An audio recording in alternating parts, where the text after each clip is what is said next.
MLC Rajendra ಹತ್ಯೆಗೆ sketch ವಿಚಾರದ ತನಿಖೆ ಚುರುಕುಗೊಂಡಿದೆ. ಈ ಮಧ್ಯೆ ರಾಜೇಂದ್ರ ಹತ್ಯೆಗೆ ಸಂಚು ರೂಪಿಸಿದ ಆಡಿಯೋ ವೈರಲ್ ಆಗಿದೆ. ರಾಜೇಂದ್ರ ಆಪ್ತ ರಾಕಿ ಜೊತೆ ಪುಷ್ಪಾ ಎಂಬ ಮಹಿಳೆ ಸಂಭಾಷಣೆ ನಡೆಸಿದ್ದು, ಇದರಲ್ಲಿ ಹಲವರ ಹೆಸರು ಉಲ್ಲೇಖಿಸಲಾಗಿದೆ. ಜೈಪುರ ಸೋಮ ಎಂಬಾತ ರಾಜೇಂದ್ರ ಕೊಲೆಗೆ ಸ್ಕೆಚ್ ಹಾಕಿದ್ದ ಅಂತ ಮಹಿಳೆ ಆಡಿಯೋದಲ್ಲಿ ಹೇಳಿದ್ದಾರೆ. 70 ಲಕ್ಷಕ್ಕೆ ಜೈಪುರ ಸೋಮ ಸುಪಾರಿ ಪಡೆದಿದ್ದಾನಂತೆ. ಇದರಂತೆ ರಾಜೇಂದ್ರ ಕೊಲೆಗೆ ತಂಡವನ್ನ ಕೂಡ ಕಟ್ಟಿದ್ನಂತೆ. ಇದೇ ಆಡಿಯೋ ಆಧರಿಸಿ ಎಂಎಲ್ಸಿ ರಾಜೇಂದ್ರ ದೂರು ನೀಡಿದ್ದಾರೆ. ಸರ್ ಡೆಕೋರೇಷನ್ ಒಬ್ರು ಬಂದಿದ್ರಂತೆ ಜೈಪುರದವ್ರು ಇಬ್ರು ಅಂತ ಹೇಳು. ಜೈಪುರದವ್ರು ಇಬ್ರು ಕಳ್ಸಿದ್ದ ಅವನು ಡೆಕೋರೇಷನ್ ಒಳಗಡೆ ಡೆಕೋರೇಷನ್ ಮಾಡೋರು. ನಾವು ಡೆಕೋರೇಷನ್ ಮಾಡೋರೆ ಅಂತ ಒಳಗ್ ನುಗ್ಗೋರೆ ಗೊತ್ತಾ ಜೈಪುರದವ್ರು. ಅದೇ ನಮಗ್ ಗೊತ್ತಿತ್ತಾ? ದುಡ್ಡು ಬಂದಿರೋದ್ ಸತ್ಯ ಬಂದಿರೋದು ಅವ್ನ್ಗೆ 5 ಲಕ್ಷ. ನಮ್ಮ ಅಮ್ಮನ್ ಸತ್ತಲ್ಲ 5 ಲಕ್ಷ ದುಡ್ಡು ಬಂದೈತೆ ಅವ್ನಿಗೆ.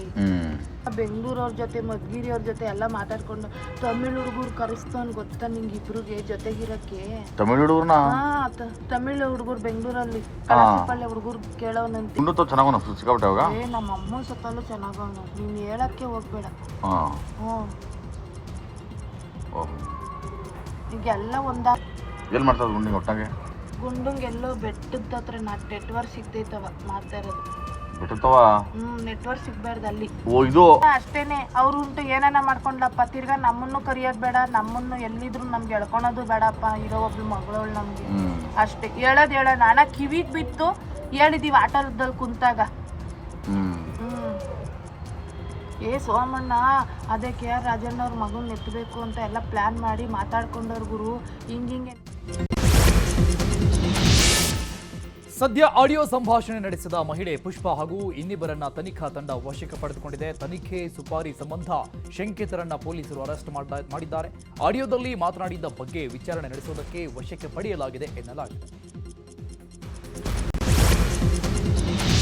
ಎಂಎಲ್ಸಿ ರಾಜೇಂದ್ರ ಹತ್ಯೆಗೆ ಸುಪಾರಿ ಹಾಗೂ ರಾಜಣ್ಣನಿಗೆ ಹನಿ ಟ್ರ್ಯಾಪ್ ಯತ್ನದ ಪ್ರಕರಣದ ಬಗ್ಗೆ ಗೃಹ ಸಚಿವ ಪರಮೇಶ್ವರ್ ರಿಯಾಕ್ಷನ್ ಕೊಟ್ಟಿದ್ದಾರೆ. ನನಗೆ ಗೊತ್ತಿಲ್ಲ, ನಾನು ರಾಜೇಂದ್ರರ ವಿಚಾರವಾಗಿ ಆಗಲಿ ರಾಜಣ್ಣರ ವಿಚಾರ ಆಗಲಿ ಪ್ರತಿಕ್ರಿಯೆಯನ್ನ ನೀಡಲ್ಲ. ಪ್ರಕರಣ ತನಿಖೆ ಹಂತದಲ್ಲಿ ಇರೋ ಕಾರಣ ನಾನು ಪ್ರತಿಕ್ರಿಯೆ ನೀಡೋದು ಸರಿಯಲ್ಲ. ಈಗಾಗಲೇ ಒಂದು ತಂಡ ತನಿಖೆಯನ್ನ ಮಾಡ್ತಾ ಇದೆ. ಅವರು ವರದಿ ನೀಡಿದ ಬಳಿಕ ಮುಂದಿನ ತೀರ್ಮಾನ ಅಂತ ಹೇಳಿದ್ರು. ಅವ್ರ ವಿಚಾರದಲ್ಲಾಗ್ಲಿ ರಾಜಣ್ಣ ಅವ್ರ ವಿಚಾರದಲ್ಲಾಗ್ಲಿ ಯಾವುದು ಪ್ರತಿಕ್ರಿಯೆ ಮಾಡೋದಿಲ್ಲ. ಯಾಕೆಂದ್ರೆ ಅದು ಇನ್ವೆಸ್ಟಿಗೇಷನ್ ಅಲ್ಲಿದೆ. ಇನ್ವೆಸ್ಟಿಗೇಷನ್ ಅಲ್ಲಿದ್ದಾಗ ನಾನು ಯಾವುದೇ ಪ್ರತಿಕ್ರಿಯೆ ಮಾಡೋದಕ್ಕೆ ಹೋಗೋದಿಲ್ಲ. ಎಲ್ಲ ಆಗಿದೆ, ಟೀಮ್ ಎಲ್ಲ ಆಗಿದೆ. ಇಲ್ಲ ಇಲ್ಲಿಂದ ಸ್ಥಳೀಯವಾಗೇ ಟೀಮ್ ಸೆಟಪ್ ಮಾಡಿದ್ದಾರೆ. ಅದು ಆದಮೇಲೆ ಅವರು ಏನು ವರದಿ ಕೊಡ್ತಾರೆ, ಅದಾದಮೇಲೆ ಅಗತ್ಯ ಬಿದ್ದರೆ ಮುಂದೆ CIDನೋ SITನೋ ತೀರ್ಮಾನ ಮಾಡ್ತಾರೆ. ನನಗೆ ಗೊತ್ತಿಲ್ಲ. ಹನಿ ಟ್ರ್ಯಾಪ್ ಯತ್ನ ಹಾಗೂ ಸುಪಾರಿ ವಿಚಾರದ ಬಗ್ಗೆ ಸಚಿವ ದಿನೇಶ್ ಗುಂಡೂರಾವ್ ಮಾತನಾಡಿದ್ದಾರೆ. ಪರಮೇಶ್ವರ್ ರಾಜಣ್ಣ ಬಹಳ ಒಳ್ಳೆಯ ಬಾಂಧವ್ಯ ಇದೆ, ಅವರಿಬ್ಬರು ಬೆಂಚ್ಮೇಟ್ಸ್ ಕೂಡ, ಹೀಗಾಗಿ ಒಳ್ಳೆಯ ತನಿಖೆ ಆಗುತ್ತೆ ಅಂತ ಹೇಳಿದ್ದಾರೆ. ಅದು ಖಂಡಿತ ಸರ್. ಅವರು ಆರೋಪ ಮಾಡಿದ್ದಾರೆ, ಕಂಪ್ಲೇಂಟ್ ಬರೆದು ಕೊಟ್ಟಿದ್ದಾರೆ. ಬೇರೆ ಮಾಹಿತಿಗಳ ಸಂಗ್ರಹಣೆ ಆಗಿ ಇದರಿಂದ ಯಾರಿದ್ದಾರೆ, ಯಾರು ಮಾಡಿಸಿದರೆ ಅದು ಗೊತ್ತಾಗಬೇಕು. ಅದು ಖಂಡಿತ ಸರ್ಕಾರ ಈಗಾಗಲೇ ಪರಮೇಶ್ವರ್ ಅವರೇ ಹೋಮ್ ಮಿನಿಸ್ಟ್ರು. ಆದ್ದರಿಂದ ರಾಜಣ್ಣ ಮತ್ತು ಪರಮೇಶ್ವರ್ ಭಾಳ ಒಳ್ಳೆಯ ಬಾಂಧವ್ಯ ಕೂಡ ಇದೆ. ಆದ್ದರಿಂದ ತನಿಖೆಯಲ್ಲಿ ಎಲ್ಲೂ ಕೂಡ ಅವರು ಬೆಂಚ್ಮೇಟ್ಸೇ, ಕ್ಲಾಸ್ಮೇಟ್ಸೇ. ಅದರಿಂದ ಎಲ್ಲೂ ಕೂಡ ತನಿಖೆ ಸರಿಯಾಗಿ ನಡೆಯೋದಿಲ್ಲ ಅಂತ ಹೇಳೋಕ್ಕಾಗೋದೇ ಇಲ್ಲ. ಖಂಡಿತವಾಗಿಯೂ ಒಳ್ಳೆ ತನಿಖೆನೇ ಆಗ್ತದೆ. ಏನು ಎವಿಡೆನ್ಸ್ ಇದೆ ಆ ಆಧಾರದ ಮೇಲೆ ತನಿಖೆ ಆಗ್ತದೆ. ಅವರು ಆರೋಪ ಮಾಡಿದ್ದಾರೆ. ಇನ್ನು ರಾಜಣ್ಣ ಪುತ್ರನ ಹತ್ಯೆಗೆ ಸುಪಾರಿ ನೀಡಿದ ಬಗ್ಗೆ ಸಚಿವ MB ಪಾಟೀಲ್ ಮಾತನಾಡಿದ್ದಾರೆ. ಗೃಹ ಸಚಿವರು ಪೊಲೀಸರು ಇದ್ದಾರೆ, ಪಕ್ಷದಲ್ಲಿ ಯಾವುದೇ ಒತ್ತಡ ಇಲ್ಲ. ಹನಿ ಟ್ರ್ಯಾಪ್ ವಿಚಾರದಲ್ಲಿ ದೂರು ಕೊಡೋದು ಅವರಿಗೆ ಬಿಟ್ಟ ವಿಚಾರ. ದೂರು ಕೊಡೋದು ಯಾಕೆ ತಡ ಮಾಡಿದ್ರು ಅನ್ನೋದನ್ನ ರಾಜಣ್ಣ ಅವರನ್ನೇ ಕೇಳಬೇಕು ಅಂತ ಹೇಳಿದರು. ಕೊಡ್ತಾರೆ ಅದೇ ಗೃಹ ಸಚಿವರು, ಪೊಲೀಸ್ ಇಲಾಖೆ ಈ ಬಗ್ಗೆ ಎಲ್ಲ ಕ್ರಮಗಳನ್ನ ಕೈಗೊಳ್ತಾರೆ. ಆರೋಪಿಗಳಿದ್ದಾರೆ, ಏನು ಷಡ್ಯಂತ್ರಗಳಿದ್ದಾರೆ, ಅದೆಲ್ಲವನ್ನು ಬಯಲಿಗೆಳ್ತಾರೆ ಮತ್ತು ಕಾನೂನು ಪ್ರಕಾರ ಶಿಕ್ಷೆ ಕೊಡ್ತಾರೆ. ರಾಜಣ್ಣ ಅವ್ರ ಮಗ ಕೊಟ್ಟಿದ್ದಾನೆ ಇದನ್ನು. ಓಕೆ, ಕೊಲೆ ಪ್ರಕರಣದಲ್ಲಿ ರಾಜಣ್ಣ ಮಗನ ರಾಜಣ್ಣ ಹನಿ ಟ್ರ್ಯಾಪ್ ವಿಷಯದಲ್ಲಿ ಕೊಡ್ತೀನಿ ಅಂತ ಹೇಳಿ ಅದು ರಾಜಣ್ಣ ಅವ್ರಿಗೆ ಗೊತ್ತು. ನಾನು ಅವ್ರು ಕೇಳಿದ್ರೆ ನನಗೆ ಅವ್ರ ಪ್ರಶ್ನೆ ನಾನು ಕೇಳಿ ಪಕ್ಷದಿಂದ ನಾವು ಯಾವುದೇ ರೀತಿ ಪಕ್ಷದಿಂದ ಒತ್ತಡ ಇರೋದಲ್ಲ. ಅದು ಅವರಿಗೆ ಬಿಟ್ಟಿರುವಂಥದ್ದು ಯಾಕೆ ಏನು ಅನ್ನೋದನ್ನ ಹನಿ ಟ್ರ್ಯಾಪ್ ತಲೆ ತಗ್ಗಿಸುವಂತಹ ವಿಚಾರ ಪ್ರಜಾಪ್ರಭುತ್ವದಲ್ಲಿ ಕೇಳುವಂತವರೇ ಇಲ್ಲ ಅಂತ ಪರಿಷತ್ ಸಭಾಪತಿ ಬಸವರಾಜ ಹೊರಟ್ಟಿ ಬೇಸರ ವ್ಯಕ್ತಪಡಿಸಿದ್ದಾರೆ. ಹಾಸನದಲ್ಲಿ ಮಾತನಾಡಿದ ಹೊರಟ್ಟಿ, ಹನಿ ಟ್ರ್ಯಾಪ್ ಮಾಡಿದವರು ಒಳ್ಳೆಯವರಲ್ಲ, ಹನಿ ಟ್ರ್ಯಾಪ್ಗೆ ಒಳಗಾದವರು ಒಳ್ಳೆಯವರಲ್ಲ. ಸದನದೊಳಗೆ ಹನಿ ಟ್ರ್ಯಾಪ್ ಬಗ್ಗೆ ಮಾತನಾಡಿದ್ದು ಸರಿಯಲ್ಲ ಅಂತ ಹೇಳಿದ್ರು.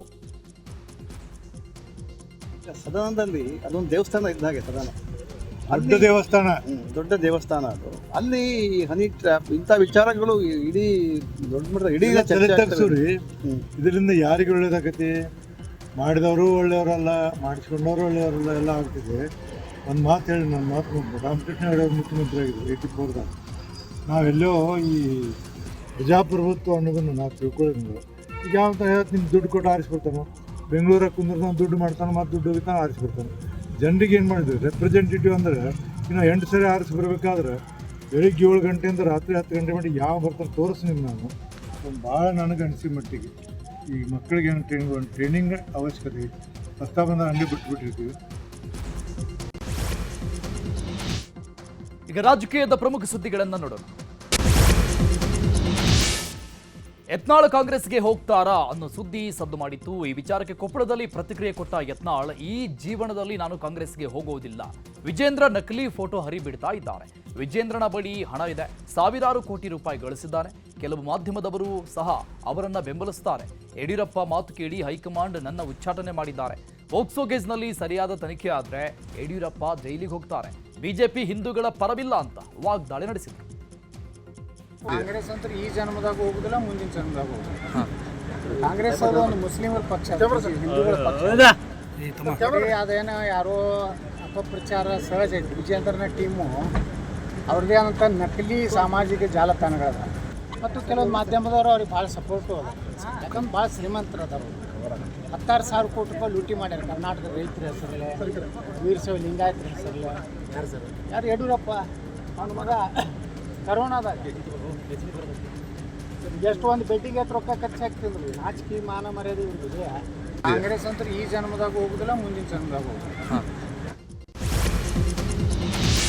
ಯತ್ನಾಳ್ ಉಚ್ಚಾಟನೆ ಬಳಿಕ ಪ್ರಧಾನಿ ಮೋದಿ ಭೇಟಿ ಮಾಡೋ ವಿಚಾರವಾಗಿ ಮಾಜಿ ಸಚಿವ ಶ್ರೀರಾಮುಲು ಪ್ರತಿಕ್ರಿಯೆ ನೀಡಿದ್ದಾರೆ. ಮುಂದಿನ ದಿನಗಳಲ್ಲಿ ರಾಜ್ಯಾಧ್ಯಕ್ಷ ವಿಜಯೇಂದ್ರ ನೇತೃತ್ವದಲ್ಲಿ ಪಕ್ಷ ಸಂಘಟನೆ ಮಾಡಬೇಕಿದೆ. ಕಾಂಗ್ರೆಸ್ ಪಕ್ಷ ಎಲ್ಲದರಲ್ಲೂ ಕೂಡ ಫೇಲ್ ಆಗಿದೆ. ಯತ್ನಾಳ್ ಅವರ ವಿಚಾರದಲ್ಲಿ ಹೈಕಮಾಂಡ್ ನಿರ್ಧಾರದ ಬಗ್ಗೆ ನಾವು ಮಾತನಾಡಲ್ಲ. ಯತ್ನಾಳ್ ಅವರ ಬಗ್ಗೆ ಪಕ್ಷ ನಿರ್ಧಾರ ಮಾಡುತ್ತೆ ಅಂತ ಹೇಳಿದ್ದಾರೆ. ನಾವು ಎಲ್ಲರೂ ಕೂಡ ಮುಂದಿನ ದಿನಗಳಲ್ಲಿ ನಮ್ಮ ರಾಜ್ಯಾಧ್ಯಕ್ಷರ ವಿಜೇಂದ್ರ ನೇತೃತ್ವದಲ್ಲಿ ಪಾರ್ಟಿ ಸಂಘಟನೆ ಮಾಡಬೇಕಾಗಿದೆ. ಈ ಕಾಂಗ್ರೆಸ್ಸಿನ ಪಕ್ಷದ ದುರಾಡಳಿತ, ಇವತ್ತಿನ ಜನ ಬೆಲೆ ಏರಿಕೆ ವಿಚಾರ, ರೈತರ ಬೆಳೆದಂಥ ಬೆಂಬಲ ಬೆಲೆ ವಿಚಾರ, ಇವತ್ತು ಎಲ್ಲ ವಿಚಾರದಲ್ಲಿ ಕೂಡ ಈ ಸರ್ಕಾರ ಫೇಲ್ ಆಗಿರೋ ಕಾರಣ ಮುಂದಿನ ದಿನಗಳಲ್ಲಿ ಕೂಡ ಪಾರ್ಟಿ ಸಂಘಟನೆ ಮಾಡಬೇಕನ್ನೋಂಥ ಕಾರಣದಿಂದ ಎಲ್ಲರೂ ಕೂಡ ಒಟ್ಟಾರೆಗೆ ಒಂದಾಗಬೇಕು ಅನ್ನೋಂಥ ಮಾತನ್ನು ಕೂಡ ಅವತ್ತು ಹೇಳಿದ್ವಿ, ಇವತ್ತು ಕೂಡ ಹೇಳೋಂಥ ಕೆಲಸ ಮಾಡಿದ್ವಿ. ಏನು ಇವತ್ತು ಪಾರ್ಟಿ ಇನ್ನು ಮುಂದಕ್ಕೆ ಏನು ಮಾಡಬೇಕನ್ನೋಂಥ ವಿಚಾರವನ್ನು ಬಂದಂಥ ಟೈಮಲ್ಲಿ ಕೂಡ ಬಸವನಗೌಡ ಪಾಟೀಲ್ ಯತ್ನಾಳ್ ವಿಚಾರದಲ್ಲಿ ಕೂಡ ಪಾರ್ಟಿ ಒಂದು ಒಳ್ಳೆಯ ನಿರ್ಧಾರ. ಕೆಪಿಸಿಸಿಯ ಅಧ್ಯಕ್ಷ ಕುರ್ಚಿ ಸತೀಶ್ ಜಾರಕಿಹೊಳಿಗೆ ಫಿಕ್ಸ್ ಆಗಿದೆಯಾ ಅನ್ನೋ ಅನುಮಾನ ಮೂಡ್ತಾ ಇದೆ. ಮೊನ್ನೆಯಷ್ಟೇ ದೆಹಲಿಗೆ ತೆರಳಿದ ಸತೀಶ್ ಜಾರಕಿಹೊಳಿ ಹೈಕಮಾಂಡ್ ನಾಯಕರನ್ನ ಭೇಟಿ ಮಾಡಿದ್ರು. ಮಲ್ಲಿಕಾರ್ಜುನ ಖರ್ಗೆ, ಕೆಸಿ ವೇಣುಗೋಪಾಲ್ ಸೇರಿದಂತೆ ಅನೇಕರನ್ನ ಭೇಟಿಯಾಗಿದ್ರು. ಈ ವೇಳೆ ಸಚಿವರು, ಹಿರಿಯ ಶಾಸಕರ ಬೆಂಬಲ ಪಡೆಯುವಂತೆ ವರಿಷ್ಠರು ಸೂಚನೆ ಕೊಟ್ಟಿದ್ದಾರೆ ಎನ್ನಲಾಗಿದೆ. ವರಿಷ್ಠರ ಸೂಚನೆಯಂತೆ ಜಾರಕಿಹೊಳಿ ಆಕ್ಟಿವ್ ಆಗಿದ್ದು, ದೆಹಲಿಯಿಂದ ವಾಪಸ್ಸಾದ ಬಳಿಕ ಸಚಿವರಾದ ಮಹದೇವಪ್ಪ, ಡಾಕ್ಟರ್ ಪರಮೇಶ್ವರ್, ಕೆಜೆ ಜಾರ್ಜ್, ಜಮೀರ್ ಅಹಮದ್ ಜೊತೆ ರಹಸ್ಯ ಮಾತುಕತೆ ನಡೆಸಿದ್ದಾರೆ.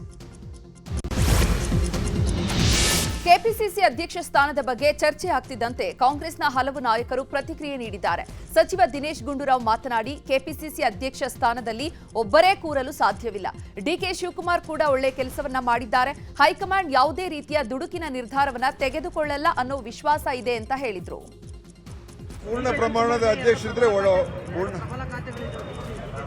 ನಾನು ಅದರ ಬಗ್ಗೆ ವಿಶ್ಲೇಷಣೆ ಮಾಡೋಕ್ಕೆ ಹೋಗಲ್ಲ. ಯಾಕಂದರೆ ಶಿವಕುಮಾರ್ ಅವರು ಕೂಡ ಚೆನ್ನಾಗಿ ಕೆಲಸ ಮಾಡ್ಕೊಂಡು ಬಂದಿದ್ದಾರೆ. ಆದರೆ ಮುಂದೆ ಏನು ಮಾಡಬೇಕು, ಇದೇನು ಪರ್ಮನೆಂಟ್ ಪೋಸ್ಟ್ ಅಲ್ಲ ತಾನೇ. ಅಧ್ಯಕ್ಷ ಸ್ಥಾನ ಏನು ಶಾಶ್ವತವಾಗಿ ಒಬ್ಬರೇ ಇರಬೇಕು ಅಂತ ಏನಲ್ಲ. ಅದರಿಂದ ಅದು ಕಾಲಕ್ಕೆ ಬದಲಾವಣೆ ಆಗ್ತಾ ಇರ್ತದೆ. ಈ ಮುಂದೆನೂ ಕೂಡ ಇನ್ನು ರಾಜ್ಯಾಧ್ಯಕ್ಷ ಸ್ಥಾನ ಬದಲಾವಣೆ ವಿಚಾರದ ಬಗ್ಗೆ ಸಚಿವ ಎಂಬಿ ಪಾಟೀಲ್ ಪ್ರತಿಕ್ರಿಯೆ ನೀಡಿದ್ದಾರೆ. ಹೈಕಮಾಂಡ್ ವಿವೇಚನೆಗೆ ಬಿಟ್ಟದ್ದು, ನಾವು ಮಾತನಾಡೋದ್ರಲ್ಲಿ ಅರ್ಥ ಇಲ್ಲ. ಎಲ್ಲರೂ ದೆಹಲಿಗೆ ಹೋಗ್ತಾರೆ, ಪಕ್ಷದ ವರಿಷ್ಠರನ್ನ ಭೇಟಿ ಮಾಡಲು ಹೋಗ್ತಾರೆ. ಅವರ ಬಳಿ ಹೇಳುವಂತಹ ವಿಚಾರ ಬಹಳಷ್ಟಿರುತ್ತೆ. ಅಭಿಪ್ರಾಯ, ಸಲಹೆಯನ್ನ ಪಡೆಯೋದು ಇದ್ದೇ ಇರುತ್ತೆ ಅಂತ ಹೇಳಿದ್ರು. ಇದೆಲ್ಲವೂ ಪಕ್ಷದ ಹೈಕಮಾಂಡ್ ಬಿಟ್ಟಿದ್ದು. ಇದನ್ನು ನೀವು ಮಾತಾಡಿದಾಗ ಅರ್ಥ ಇಲ್ಲ. ಎಲ್ಲರೂ ಹೋಗ್ತಾರೆ, ಜಾರಕಿಹೊಳಿ ಹೋಗ್ತಾರೆ, ಪರಮೇಶ್ವರ್ ಹೋಗ್ತಾರೆ, ಎಲ್ಲರೂ ಹೋಗ್ತಾರೆ. ದಿಲ್ಲಿಗೆ DK ಶಿವಕುಮಾರ್ ಹೋಗ್ತಾರೆ, ಮುಖ್ಯಮಂತ್ರಿಗಳು ಹೋಗ್ತಾರೆ, ನಾನು ಹೋಗ್ತಾ ಇದ್ದೀನಿ ನಾಡುದು. ಅದಕ್ಕೇನು ಸಂಬಂಧ ಇದೆ?